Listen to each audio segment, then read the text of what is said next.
Welcome everyone to McIntyre Celebrating Families Week 2022. We're on day 6 of our workshops and we've had a fabulous week so far. And today we are joined by McIntyre's best practice advisor, Jackie Alexander.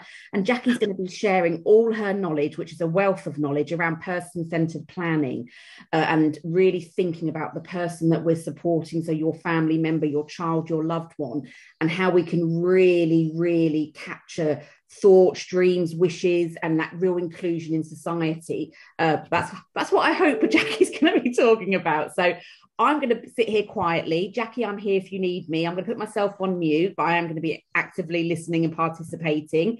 And I'll hand over to you, Jackie. Okay, thank you, Nikki. So welcome everyone, and lovely to meet you. So I'm McIntyre's best practice advisor. I've worked for McIntyre for nearly 13 years. I have quite a multitasking role. So I deliver training around person-centered planning, person-centered approaches, and the thinking tools that we use in person-centered planning, and obviously the reviews. I also do conduct reviews. I've done some recently in Wrexham area, so I'm available for things like that, and I'm very passionate about what I do and very committed to what I do as well. So I've worked with many families over the years, and as Nikki says, I've got a lot of knowledge in working with families. So we shall go through the thinking tools and then have a questions and answers session. We may not take the full hour because I realise you're all very busy people, and you might want to enjoy the lovely weather, because we've got lovely weather at the moment. Don't know what it is where everyone else is, but I'm in Cheshire and the weather's just glorious. So great. And Janet, you're eating a nice biscuit, which is lovely. Chocolate as well. Wagon wheel. A wagon wheel. Oh, wow. I've not had one of those for years. So I'll share my PowerPoint now.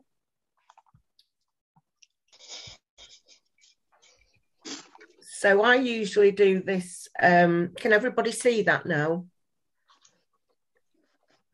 Yeah, thanks, Nikki. So I work alongside Catherine Farrell, who's our person-centered approaches advisor and now best practice manager, because we've just had a job sort of shift around and change. So Jackie, I'm sorry to, if you press slideshow from beginning, we'll see what you'd want us to see. Well, we don't want to see that one, Nikki. That's it. Right, there we go. Can we see it now? Perfect.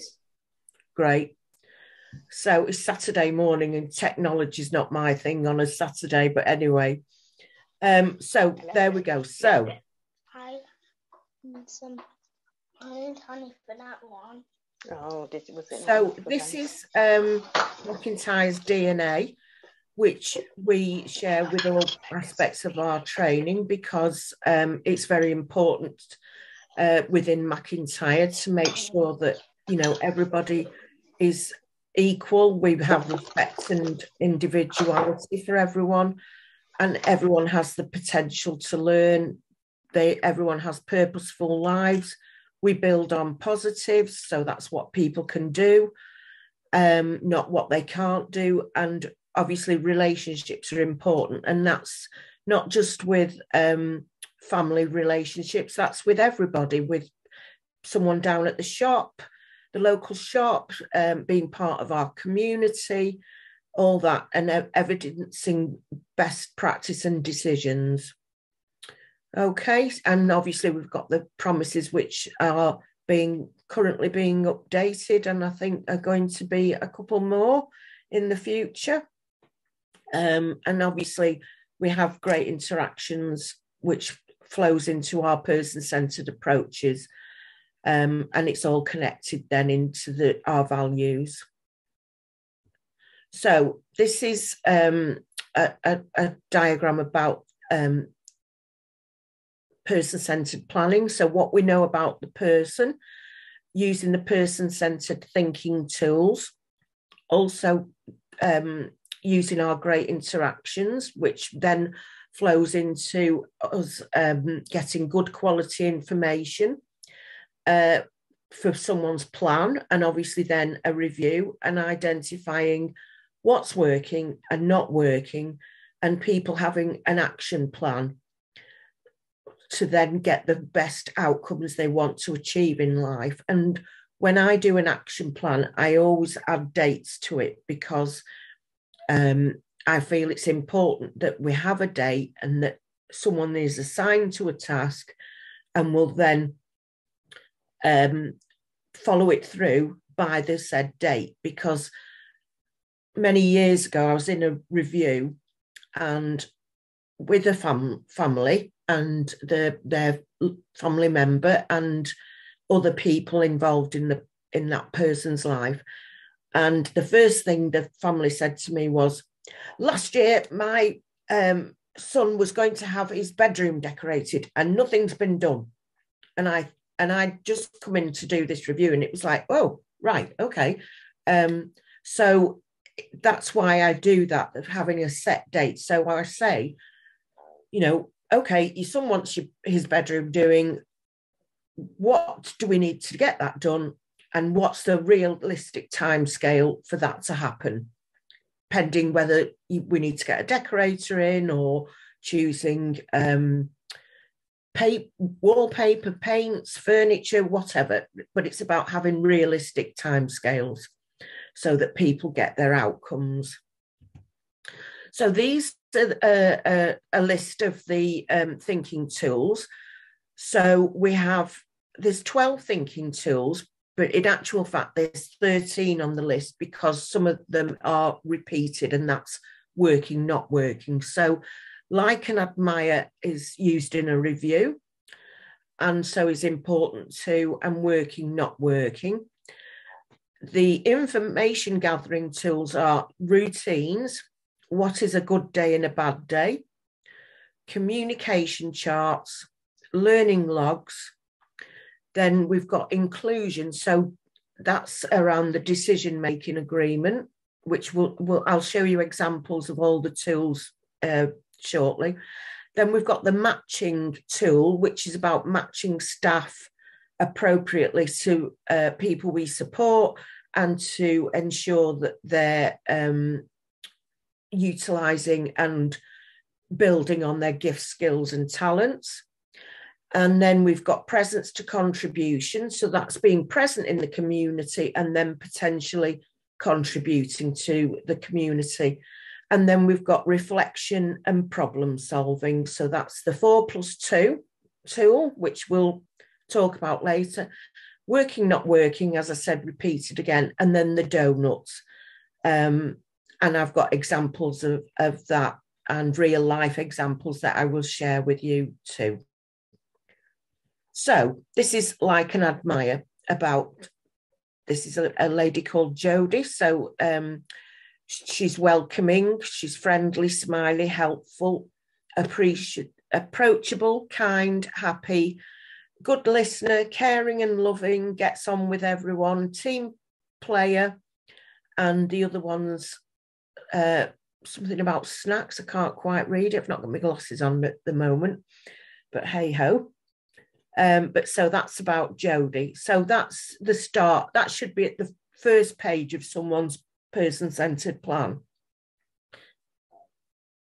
So, as I say, it's a positive introduction to the person.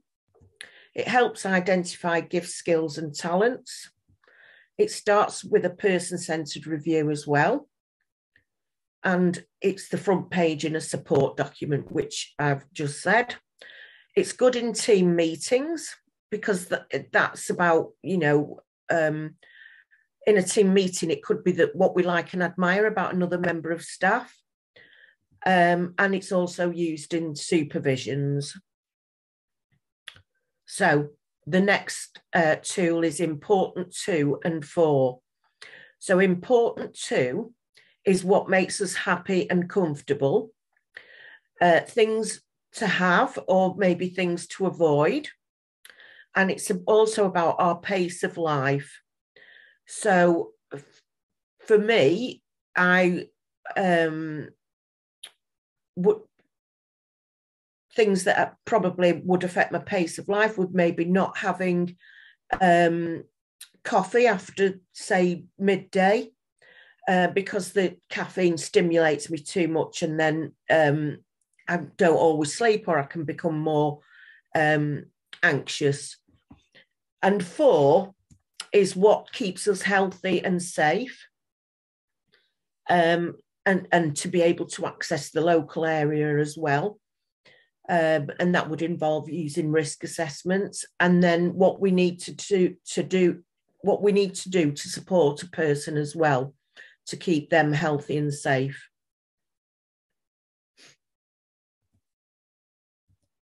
So these are some examples. So this example is to have half an hour on my own with a cup of coffee before I start my day. Now, that doesn't apply to me. I need 2 cups of tea before I start the day, otherwise I don't function. And then to be given my medication pack to put in my bag when I go out, well, that's obviously someone we support, but that wouldn't apply to me. It'd be like, after my tea, I've got to have my medication, then I can get on with the day. So routines. So everyone's routine is different. So we've got someone who might go in a straight line all day. I don't do that. I tend to do this and go off at different angles. And then you might get someone who does this. That's probably like my husband, to be honest. He prevaricates a lot. So there we go. So what's a good day and what's a bad day? So it's an information gathering tool. It identifies what's important to and for a person. Oh, sorry, I've gone too quick. So a good day for me would be, say, lovely weather, great day at work, no problems, but that doesn't always happen in reality. It doesn't. You know, and a bad day would be stuck on a motorway, in loads of traffic, hot, need the loo, want a cold drink. That's not a good day. There we go. So communication chart. So when somebody does something, when this happens, so a lady I worked with, when she saw me, when I went to visit her, she would do this. And I used to think, oh, I wonder if she's got toothache. And I'd say, is it sore? Just because she didn't use words to communicate. And I'd look at the staff thinking, well, maybe they can help me out because they know a lot better than I do. And I'm saying, well, what's the... And anyway, after several visits and working it out, this meant she wanted a sweet. But I thought she had toothache. So it's, how do we interpret how people communicate when they don't always use words? And it's, you know, not always easy, but it's ways of figuring it out. And with the lady, I said to her, well, show me what it is. Have you got, is it your teeth? And I'm going like this, you know, and no. And so in the end, she pointed at something in a magazine, and I'd say, oh, I said sweets. And you just think, well, yes, actually, that's not a bad example of telling me she wants a sweet. So, so it's just figuring out what people do, and then we record it then, so that this benefits new staff, it benefits existing staff, and it benefits whoever the person that we're supporting may come into contact with them, either in the community or in another setting. So a learning log. So that's about what someone did one day, who was there, what went well, what should stay the same, what didn't work, and what needs to change. So I've got an example on here. So It's a way of capturing information that is important without adding unnecessary detailed words. It enables us to try out things for people who do not use words to communicate, to establish whether they've enjoyed something or not. It helps us identify what is important to and for the person. So here's the example. So we've got, set the date, obviously it's Sue, the support staff, and Joe, the shoe man at the bowling centre. So Sue introduced Joe and Fred to each other. Joe's a friendly guy, and this really thrilled Fred. He showed him how to use the ball stand to launch the bowling board, and then Fred walked past the video games and got distracted from the bowling, so maybe go round a different way next time. And then the next time they went, Adam, who was the support, and Joe was there, the shoe man. Joe recognised Fred, said hello, they had a chat, they avoided the video games. Fred was knocking down the skittles because he remembered how to use the ball stand. But then what needed to change was they didn't have the right size ball for Fred. So if it's too heavy, and Fred started to lose interest while he was trying to find the right size. So it's how we keep people engaged as well, so they get the best possible experience when they're doing something. So this is the donut. So, and it's obvious, it's so that in the centre of the donut, it's what our core responsibilities as staff are and have to happen. So the outer circle is how we need to use creativity and judgment. And then the outer area is not your responsibility or out of our control. So because some things as staff, it is beyond our control, whereas with family members, that line can be blurred or moved, because with families, you're able to do things that us as staff can't, because we're governed by CQC and we have to follow rules and regulations. So an instance like that was I was doing a review with a lady some years ago, and the family wanted the lady to go round and walk their dog. She didn't live with the family, she lived in a supported living setting. And I said, but does she like the dog? And they said, well, we don't know. And I said, oh, okay. Well, if you don't know, why do you think she might want to walk the dog? And they said, oh, well, it'll be good for her. And I was thinking, okay, but yeah, that's a fair point. But if she's not bothered about the dog, is it good for the lady or is it good for the family? And it's that balance, so, and where we use creativity and judgment. And so the outcome from that was I said, well, why don't you call round for the lady and go for a walk with the dog, and let's see how that works, which started to happen. And actually, she wasn't really bothered about the dog at all. She just wanted a bit of company. So it was about identifying what her needs and wishes were, as well as the families, and being respectful of that yes, the families are very important and we respect that completely, but so is the person that we're supporting. Okay. And also it's good for staff, this tool, because quite often we get new staff and they're very exuberant and really want to please everybody. And sometimes they maybe blur the boundaries sometimes. So it's about how we need to keep a balance on everything. So it clarifies our roles and responsibilities. It ensures consistency. It clarifies boundaries, which, we have to adhere to.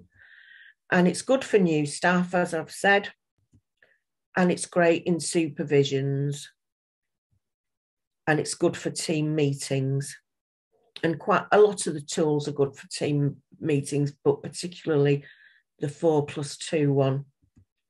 So here's presence to contribution. So it's like a pathway. So the person's present, they're connecting, they're actively participating, and they're contributing. So an example I've got of that was a lady I worked with over in Chester some years ago. And one of the things that came out when I spent time with her that she wanted to go to church. She'd come from a very large family, and previously she'd always gone to church with them. So we arranged for the staff to start taking her to the church down the road. And this lady was a wheelchair user, and the staff started to take her. And what came from that was the congregation from the church got to know the lady quite well, because she used to stay after the service for a coffee and cake. And from that, the staff eventually used to just take this lady. The couple of members of the congregation would ensure that she was safe, which you would expect that to happen in a church as well. And then after the coffee and cake, a couple of the congregation would take her back home in a wheelchair. So it meant that the staff were freed up to spend time with someone else. Yes, Janet, you're on mute. Yeah, sorry. So we're on a second tool now, aren't we? Because you mentioned the first tool was, what was the first tool called anyway? The first tool is Like and Admire. Like and Admire, yeah. So now we're on Donut. We're still on Donut. No, we're on presence to contribution. So we're number 3 now, right? Like, okay. So I'm Like and Admire. Okay, so we've done a Donut, right? That was number 2. Donut was number 2, and now we're on. What's it called? Presence to contribution. Presence to contribution. I can go back to the list, Janet, later. And yeah, then... I'm just trying to understand. I hadn't realised you were going to just jump from one to the next one without just saying what they were. That's all right. Carry on. Sorry. I'm sort of with it now, what you're trying to do. Right, carry on. Okay. So I'm trying to go through them, but give you examples of how they're used. Right. Mm-hmm. Okay. Yeah. So this is the matching tool. So it's what support is needed. So say somebody wants to go horse riding. What skills are needed? So it might be a member of staff who's confident with horses. What personality and characteristics that member of staff might have. So it's someone that likes the outdoors, say, or someone who's not bothered about getting mucky, and what shared interests the staff member and the person with support may have. Okay. So here's 4+2. So this is used in team meetings as well as with people we support. So what have we tried? So that might be, say, someone wants to go and work in the charity shop, and have we tried it before? No. So you would maybe say, well, what else has the person done? What can we learn from that person to start this activity? So it's an information gathering tool as well. So what have we learned? What are we pleased about? And what are we concerned about? So it could be, say, I'm just trying to think of someone that I've worked with that we've used this tool. It could be, I'm thinking of the lady now in Chester that went to church. She went to a day service, and when I used to go and see it at the day service, she used to come over to me and say, I want a word with you. I don't like it here. And so I'd say, okay, well, what don't you like? She said, I just don't like it. So I learned that she didn't want to be there. What I then went back to the care manager and the commissioners was about, okay, she doesn't want to go to the day centre every day. Can we not use some of a package for her to be supported in the community? And that was taken on board, and she then started to be more part of the community. And actually what happened was she preferred a day service that was actually around the corner from her house, rather than one where she had to get the bus that the day service used to pick her up and take her. She preferred the one round the corner because it was more community connected, and she got to know people that lived locally rather than being bussed into a place in Chester. So what we were pleased about was that she was part of the community. She was accessing different skills at this other day service. So what we were concerned about, well, we weren't really concerned. We were concerned that, you know, if she wasn't being listened to, but we did listen to her. So knowing what we know now, what next? So, you know, in that lady's case, it would be having an open mind, listening to someone, and how will we share what we've learned? So that's, you know, going to the 2 different services is giving her that variety. And, you know, it could work for other people. And, you know, as staff, we're always learning all the time. So it's used in a review. It's used in team meetings. And it can be used in supervision as well. So that's with staff. So working and not working. So it's a reflection tool. It's used in a person-centered review. Can be used in team meetings, can be used in supervision, and can be used monthly with the link worker reviews that are done in services. And that's the tool. So I'll just go back, Janet, for the list of the tools, and then you